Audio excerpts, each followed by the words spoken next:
Shalom, dimanapun Anda berada pada hari ini, kita berjumpa lagi di dalam Renungan Tengah Minggu yang saya beri judul Berkat di Akhir Zaman.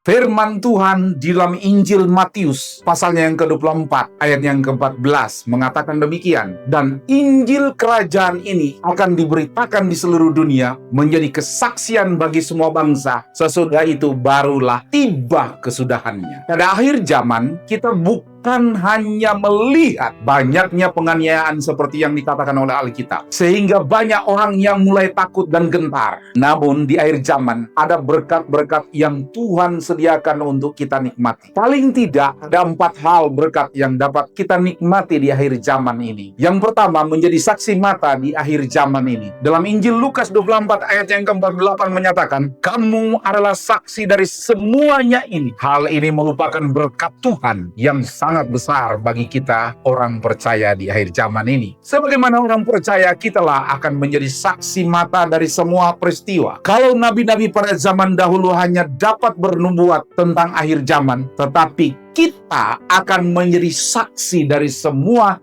nubuatan pada akhir zaman. Yang kedua, berkat yang dapat kita nikmati di akhir zaman adalah Injil Kerajaan Allah dapat diberitakan di seluruh dunia. Sebagaimana yang disampaikan dalam Lukas 24 tadi ayat yang ke-14. Injil artinya kabar baik atau kabar kesukaan. Injil artinya kabar kesukaan, yaitu kabar kesukaan tentang Yesus Kristus. Di akhir zaman ini, Injil Kerajaan diberitakan dan disebarluaskan ke seluruh dunia dengan berbagai media. Orang yang belum mengenal Kristus dan belum percaya dapat diselamatkan oleh karena Injil Allah apabila ia meresponinya. Selama masih ada kesempatan, mereka diberikan kesempatan untuk bertobat. Yang ketiga, berkat yang dapat kita nikmati di akhir zaman adalah Roh Kudus akan dicurahkan. Sebagaimana di dalam kitab Yoel pasalnya yang kedua ayat yang ke-29 dikatakan, kemudian daripada itu akan terjadi bahwa Aku akan mencurahkan Rohku ke atas semua manusia. Maka anak-anakmu laki-laki dan perempuan akan bernubuat. Orang-orangmu yang tua akan mendapat mimpi. Teruna-terunamu akan mendapat penglihatan-penglihatan. Juga ke atas hamba-hambamu laki-laki dan perempuan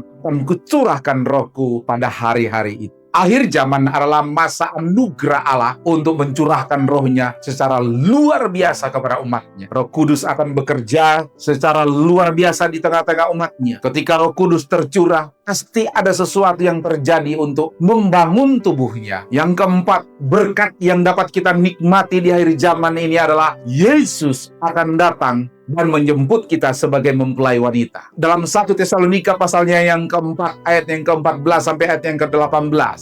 Kedatangan Yesus Kristus dibagi menjadi 2 tahap. Yang pertama, datang dari awan-awan. Pada saat itu orang-orang yang mati dalam iman kepada Yesus Kristus akan mengalami kebangkitan. Dan orang-orang yang hidup dalam iman kepada Yesus Kristus diubahkan dalam tubuh kemuliaan. Kitab Zakaria pasalnya yang ke-14, ayat yang ketiga dan ayat yang keempat. Yang kedua, datang setelah masa antikris. Yesus akan datang menjadi hakim yang adil dan masing-masing orang akan dihakimi menurut perbuatannya. Mereka yang belum percaya dan menerima Yesus sebagai Tuhan dan Juru Selamatnya secara pribadi akan dihukum. Tetapi siapa yang percaya akan diselamatkan. Kesimpulan saya, di tengah ketidakpastian dan kengerian di akhir zaman ini, Ia tetap Tuhan yang berjanji setia untuk menyertai kita dengan berkat-berkat-Nya. Tuhan Yesus senantiasa memberkati kita semua. Mari kita berdoa.